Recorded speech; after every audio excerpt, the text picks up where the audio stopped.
चारों तरफ से यही साजिश चली आ रही है कि कैसे भी करके सनातन हिंदू धर्म को खत्म कर दिया जाए। उसके लिए अनेक प्रकार के षड्यंत्र रचे जा रहे हैं। इस बार जो परीक्षा करवाई गई है उसमें हिंदुओं की भावनाओं को आहत करने वाला एक सवाल पूछा गया है। सवाल यह था कि जीसस क्राइस्ट के आने के बाद किस देवता की प्रासंगिकता खत्म हो गई है। इसके विकल्पों के तौर पर ब्रह्मा, विष्णु, महेश और इंद्र के नाम दिए गए और इससे पहले भी केरल सरकार लगातार कुछ ना कुछ ऐसा करती रही है जिससे हिंदुओं की भावनाओं पर सीधे ठेस पहुंचती रही। और ऐसे में सवाल यह खड़ा होता है कि क्या केरल सरकार ऐसे सवाल दूसरे मजहबों को लेकर भी पूछ सकती है।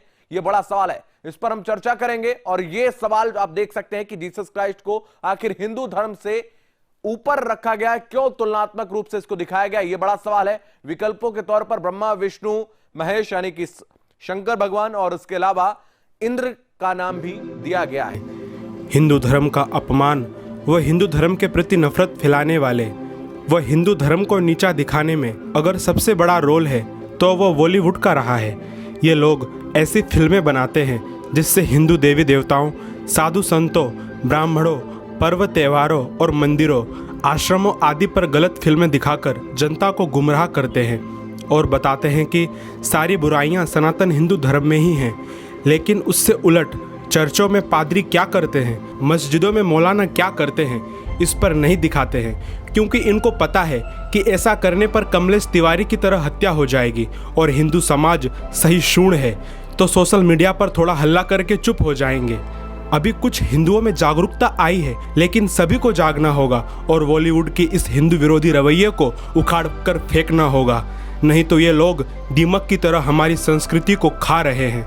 आपको बता दें कि एमएक्स प्लेयर पर निर्माता और निर्देशक प्रकाश झा द्वारा एमएक्स ओरिजिनल सीरीज आश्रम मूवी को 28 अगस्त 2020 को रिलीज किया गया। वेब सीरीज में बॉबी देओल लीड रोल में है। इसमें यह बताने का प्रयास किया है कि हिंदू साधु संत भक्तों की आस्थाओं का दुरुपयोग करके कैसे राजनीति में दखल करते हैं और अयासी करते हैं। वास्तविकता तो यह है कि कितने साधु संतों ने घोर तपस्या की है, फिर वे समाज में आकर उनको सही मार्ग दिखाते हैं, समाज को व्यसन मुक्त बनाने का प्रयास करते हैं, संयमी और सदाचारी समाज को बनाते हैं, गरीबों आदिवासियों की सहायता करते हैं, गौ माता की रक्षा करते हैं, बच्चों, युवाओं व महिलाओं के उत्थान के लिए केंद्र खोलते हैं, धर्मांतरण पर रोक लगाते हैं, चिंता टेंशन में रह रहे लोगों को शांति देते हैं, स्वदेशी का प्रचार करते हैं, सभी को स्वस्थ, सुखी और सम्मानित जीवन जीने की कला सिखाते हैं, राष्ट्र व धर्म की रक्षा के लिए अपना संपूर्ण जीवन समर्पित कर देते हैं। बॉलीवुड वाले इस वास्तविकता पर फिल्म नहीं बनाएंगे। ये लोग हिंदू धर्म को नीचा दिखाने के लिए झूठी कहानियां बनाकर जनता में परोसेंगे, जिससे सोचने समझने की शक्ति नहीं रखने वाले लोग इन झूठी कहानियों पर विश्वास कर लेते हैं और अपने ही धर्म व धर्म गुरुओं पर शंका करने लगते हैं। आइए देखते हैं चर्च पादरी का घिनौना चेहरा। आपको बता दें कि कन्नूर केरल के कैथोलिक चर्च की एक ननन सिस्टर मैरी चांडी ने पादरियों और ननों का चर्च और उनके शिक्षण संस्थानों में व्याप्त व्यभिचार का जिक्र अपनी आत्मकथा ननमा निरंजवले स्वस्ति में किया है कि चर्च के भीतर की जिंदगी आध्यात्मिकता के बजाय वासना से भरी थी। एक पादरी ने मेरे साथ बलात्कार की कोशिश की थी। मैंने उस पर स्टूल चलाकर इज्जत बचाई थी। यहाँ गर्भ में ही बच्चों को मार देने की प्रवृत्तियाँ होती हैं।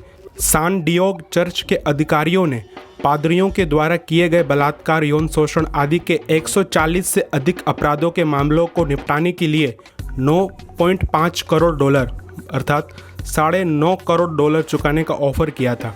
चर्च की आड़ में चल रहे यौन शोषण के हजारों मामले सामने आ चुके हैं। सन 1950 से 2002 के काल में पादरियों के द्वारा किए गए यौन शोषण के 10,667 अपराध दर्ज किए गए। उनमें से 3,300 की जांच पूरी होने के पहले ही वे मर गए। बाकी 7,700 में से 6,700 पादरियों को अपराधी घोषित किया गया। सन 2002 में आयरलैंड के पादरियों के यौन शोषण के अपराध के कारण $12 करोड़ 80 लाख का दंड चुकाना पड़ा। मई 2009 में प्रकाशित रायन रिपोर्ट के अनुसार 30,000 बच्चों को इन संस्थाओं में ईसाई ननों और पादरियों द्वारा प्रताड़ित और उनका शोषण किया जाता रहा। आइए जानते हैं मदरसों का क्या हाल है। उत्तर प्रदेश सेंट्रल सिया वक्फ बोर्ड के चेयरमैन वसीम रजवी ने बताया था कि मदरसों में बच्चों को बाकियों से अलग कर कट्टरपंथी सोच के तहत तैयार किया जाता है। यदि प्राथमिक मदरसे बंद न हुए तो 15 साल में देश का आधे से ज्यादा मुसलमान ISIS का समर्थक हो जाएगा। ये देश के लिए भी खतरा है। उन्होंने कहा था कि कुछ मदरसों में आतंकवाद को बढ़ावा देने वाली गतिविधियां हैं जो बंद होनी चाहिए। आपको बता दें कि जुलाई 2018 में पुणे के एक मदरसे के मौलवी को अपने ही मदरसे के बच्चों का यौन शोषण करने के आरोप में गिरफ्तार किया गया है। साथ ही 36 बच्चों को भी मुक्त कराया गया था। कुछ समय पहले दिल्ली में काफ़ी लड़कियों को मदरसों में बंधक बनाकर रखा था, उनको भी छुड़ाया गया। बॉलीवुड में इन चर्च व पादरी और मदरसे व मौलाना पर फिल्म क्यों नहीं बना रहे हैं?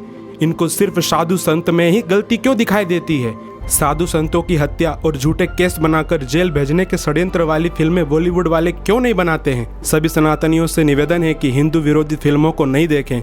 इससे अपने आप ही ये लोग ऐसी फिल्में बनाना बंद कर देंगे और यूट्यूब पर ऐसी हिंदू विरोधी वीडियो को रिपोर्ट और डिसलाइक जरूर करें, तभी सनातन धर्म विरोधी लोगों की आंखें खुलेंगी। मिलते हैं अगली नई रिपोर्ट के साथ, तब तक के लिए राम राम।